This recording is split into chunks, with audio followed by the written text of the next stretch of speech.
লেবু গাছে কিন্তু পর্যাপ্ত পরিমাণে ফুল চলে এসেছে। এখন এমন একটি পুষ্টি মৌল এখানে ব্যবহার করতে হবে যে সমস্ত ফুলকে ধরে রাখবে এবং এই ফুল থেকে গুটি তৈরি করবে। বহু ক্ষেত্রে আম গাছে মুকুল আসার পর সে সমস্ত মুকুল সমূলে ঝরতে শুরু করে। ঝরতে ঝরতে এক সময় গাছ হয়ে যায় ন্যাড়া। আম গাছে আম যেন হতেই চায় না। অনেক নামি দামি ওষুধ ব্যবহার করার পরও আম গাছের পাতা পোড়া যেন সারতেই চায় না। ফলের গুটি হলুদ হয়ে ঝরে পড়ে যায়। আমরা চাষ ব্যবস্থায় একদম হতাশ হয়ে পড়ি। মনে হচ্ছে আমাদের গাছের যেন শক্তিই নেই, ফলকে ফুলকে শাখাকে ধরে রাখার মতো কোনো এনার্জিই নেই। এই সব সমস্যা থেকে গাছকে যে রক্ষা করবে তার নাম হচ্ছে ক্যালসিয়াম। আজকের ভিডিওতে থাকবে ক্যালসিয়াম নিয়ে বিস্তারিত আলোচনা। চলুন ভিডিওটি কন্টিনিউ করা যাক। দর্শক, প্রথমে দেখে নেওয়া যাক ক্যালসিয়াম অ্যাকচুয়ালি কী। ক্যালসিয়াম হচ্ছে গাছ যে 16 এবং 17 রকম ম্যাক্রোনিউট্রিয়েন্টস গ্রহণ করে এর মধ্যে একটি প্রধান উপাদান। 2 নম্বরে আমরা আলোচনা করতে পারি ক্যালসিয়াম কী কাজ করে। 1 নম্বরে গাছের কোষ প্রাচীর গঠনে সহায়তা করে ক্যালসিয়াম। ফুল আসার সময় গাছের ফুলের সঠিক বৃদ্ধি এবং ফুলকে প্রস্ফুটিত হতে সহায়তা করে ক্যালসিয়াম। ক্যালসিয়াম শিকড়কে বাড়িয়ে নেয়। মাটিকে কম্প্যাক্টের হাত থেকে রক্ষা করে ক্যালসিয়াম। মাটিতে থাকা ক্ষতিকারক ছত্রাকের বংশবৃদ্ধিতে বাধা সৃষ্টি করে ক্যালসিয়াম। মাটিকে টক্সিড হতে বাধা সৃষ্টি করে ক্যালসিয়াম। বহু ক্ষেত্রে মাটি আম্লিক হয়ে যায়। মাটির পিএইচ লেভেলকে নিয়ন্ত্রণ করে ক্যালসিয়াম। আম এবং পেয়ারা গাছের পাতা পোড়ার সমস্যাকে দূর করে ক্যালসিয়াম। বহু ক্ষেত্রে আমের মুকুল বাঁকা হয়ে যায় বা পাতা কুঁকড়ে যায়। এইসব কঠিন সমস্যাকে দূর করে ক্যালসিয়াম। পাতার গঠন, ক্লোরোফিল অংশ তৈরি, পাতার সুস্থতা, গাছের রোগ প্রতিরোধ ক্ষমতা, পর্যাপ্ত পরিমাণে ফুল আসা, অপরিণত গুটির সৃষ্টি, ফলে পচন, ফল ঝরা এইসব রোধ করে ক্যালসিয়াম। আম এবং লেবুর গুটি হলুদ হয়ে ঝরে যাওয়া, অল্প একটু সমস্যাতেই মুকুল এবং ফুল সম্পূর্ণ ঝরে যাওয়া, ওয়েদার চেঞ্জের সঙ্গে সঙ্গে মুকুল ঝরে যাওয়া, গাছ রোগগ্রস্ত হয়ে পড়া এই সমস্ত প্রতিরোধ করে ক্যালসিয়াম। যেহেতু ক্যালসিয়াম কোষ প্রাচীরের গঠনে সহায়তা করে, তাই গাছের বার বৃদ্ধিতে মুখ্য ভূমিকা পালন করে ক্যালসিয়াম। গাছেদের শরীরে যে সমস্ত এনজাইম রয়েছে তাদের অ্যাক্টিভিটিকে নিয়ন্ত্রণ করে ক্যালসিয়াম। আর তার ফলস্বরূপ গাছে সঠিক সময় ফুল আসে, সেই ফুল থেকে ফলের সৃষ্টি হয় এবং সেই ফলের বার বৃদ্ধিতেও সহায়তা করে ক্যালসিয়াম। তাই আম গাছে মুকুল ঝরা এবং লেবু গাছে ফুল ঝরা লক্ষ্য করলে অনায়াসে আমরা ক্যালসিয়ামের মতো মাইক্রোনিউট্রিয়েন্টস ব্যবহার করতে পারি। বহু ক্ষেত্রে অপরিণত পাতা তৈরি হতে শুরু করে। পাতার আকার ছোট, সেই সঙ্গে মুকুলের আকারও ছোট। সে সমস্ত পাতা বা মুকুল থেকে ভালো পরিমাণ ফলন কখনোই হয় না।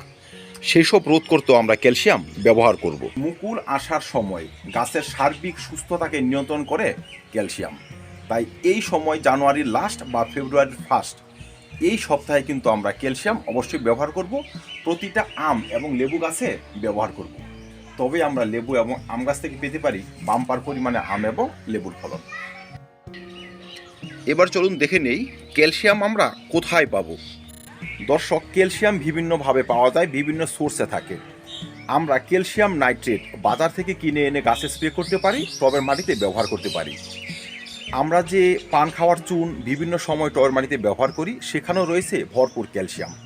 ডিমের খোসাতে রয়েছে ভরপুর ক্যালসিয়াম এবং হাড়গুঁড়ো এবং অন্যান্য যে জৈবিক উপাদানগুলো সেখানে রয়েছে ভরপুর ক্যালসিয়াম।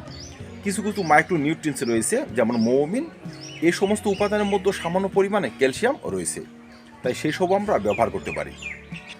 চলুন দেখে নেওয়া যাক মুকুল আসার এই সময় আমরা কোন ধরনের ক্যালসিয়াম ব্যবহার করব। এখন যদি আমরা গাছে ক্যালসিয়াম স্প্রে করি সেক্ষেত্রে ক্যালসিয়াম নাইট্রেট স্প্রে করতে পারি। দর্শক, বহু ক্ষেত্রে আমাদের আমের মুকুলগুলো ফ্যাকাশে হতে শুরু করে, পাতাগুলো ফ্যাকাশে হতে শুরু করে। আমাদের বিশ্বাসই হয় না এই সমস্ত গাছ থেকে পর্যাপ্ত পরিমাণে ফলন আমরা পাবো। এই যে অবিশ্বাস, এই অবিশ্বাসকে বিশ্বাসে পরিণত করতে পারে যদি আমরা 1 লিটার জলে মাত্র 1.5 থেকে 2 গ্রাম ক্যালসিয়াম নাইট্রেট এই সময় গাছে স্প্রে করতে পারি, এখনও মুকুল প্রস্ফুটিত হয়নি বা লেবু গাছের ফুলগুলো এখনও পূর্ণাঙ্গভাবে ফুটে যায়নি, এই অবস্থাতে যদি আমরা মাত্র একবার ক্যালসিয়াম স্প্রে করতে পারি বা টবের মাটিতে ব্যবহার করতে পারি, সেক্ষেত্রে এই সমস্ত মুকুলগুলো যেমন গাছে ধরে থাকবে, গাছের যে পাতার কালার সেটাও কিন্তু চেঞ্জ হয়ে যাবে, লেবু গাছের ফুলগুলো কিন্তু গাছে শক্তপোক্তভাবে লেগে থাকবে। ক্যালসিয়ামের অপর নাম হচ্ছে শক্তি, তাই এখন গাছকে শক্তিশালী উপাদানটি অবশ্যই দিতে হবে। এবার যাদের কাছে ক্যালসিয়াম নাইট্রেট নেই তারা কি ব্যবহার করব? যাদের কাছে ক্যালসিয়াম নাইট্রেট নেই তারা পান খাওয়ার চুন এখন ব্যবহার করতে পারবো বা ডিমের খোসাও ব্যবহার করতে পারবো। 1 লিটার জলে মাত্র 2 গ্রাম পান খাওয়ার চুন গুলে টবের মাটিতে এখন আমরা একবার ব্যবহার করব, 20 থেকে 25 দিন পর আরেকবার ব্যবহার করব। যারা ক্যালসিয়াম নাইট্রেট গাছে স্প্রে করবেন তারাও মুকুলের ফুল ফুটে যাওয়ার আগে একবার স্প্রে করবেন, মুকুল থেকে যখন গুটি দানা বেঁধে যাবে সেই দানার উপরে আরেকবার স্প্রে করবেন। ক্যালসিয়াম যেহেতু মাইক্রোনিউট্রিয়েন্টস তাই ঘন ঘন ব্যবহারের জিনিস নয়। যারা মুকুলে স্প্রে করতে চান না তারাও কিন্তু টবের মাটিতে এখন ব্যবহার করতে পারেন। আর যদি আপনারা ডিমের খোসা ব্যবহার করেন, একটি 20 থেকে 25 ইঞ্চি টবে 100 গ্রাম ডিমের খোসা 1 লিটার জলে বয়েল করে সেই জলের সঙ্গে আরও 1 লিটার জল মিশিয়ে টবের মাটিতে ঢেলে দিতে পারেন। এক্ষেত্রেও কিন্তু গাছ ক্যালসিয়ামের সোর্স পেয়ে যাবে। ডিমের খোসা গুঁড়ো করে 20 ইঞ্চি টবের মধ্যে 20 গ্রাম পাউডার ফর্মে ছড়িয়ে দিয়ে জল দিয়ে দেওয়া যায়, এতেও গাছ ক্যালসিয়াম পেয়ে যাবে। ডিমের খোসা বা চুন যদি আমরা ব্যবহার করি, বাজার থেকে ক্যালসিয়াম কিনতে হবে না, এটি আমরা বিনা পয়সাতেই পেয়ে যাব। সবশেষে বলতে পারি কি কি অভাব জড়িত লক্ষণগুলো দেখলে আমাদের ক্যালসিয়াম ব্যবহার করতেই হবে। যখন দেখবেন আমের মুকুলগুলো অসুস্থ, বাঁকা হয়ে যাচ্ছে, পাতাগুলো যে সেগুলো কিছুটা অপরিণত বাঁকা আকারে ছোট হয়ে আসছে, গাছ অল্প সমস্যাতেই রোগাক্রান্ত মনে হচ্ছে, গাছে ছত্রাকের সমস্যা ঘন ঘন হচ্ছে, গাছের বৃদ্ধি সম্পূর্ণ স্টপ, যেইটুকু প্রস্ফুটিত হওয়ার কথা ছিল বা মুকুলগুলো যেইটুকু বড় হওয়ার কথা ছিল সেই ধরনের আকারে যাচ্ছেই না, এর আগেই ঝরে যাচ্ছে, গাছ রোগাটে, গাছের বৃদ্ধি একদমই মনে হয় না। তো এই সমস্ত সমস্যা যদি আপনারা দেখেন সেক্ষেত্রে কিন্তু ক্যালসিয়াম অবশ্যই ব্যবহার করবেন।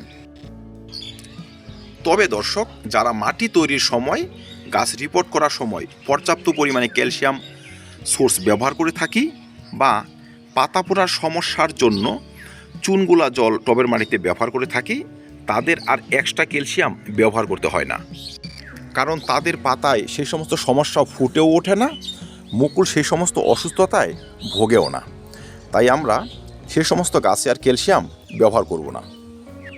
আর যারা চাষের জমিতে ক্যালসিয়াম ব্যবহার করবেন তারা 1 একরে অন্তত 10 কেজি পরিমাণে ক্যালসিয়াম নাইট্রেট ছড়িয়ে দিতে পারেন।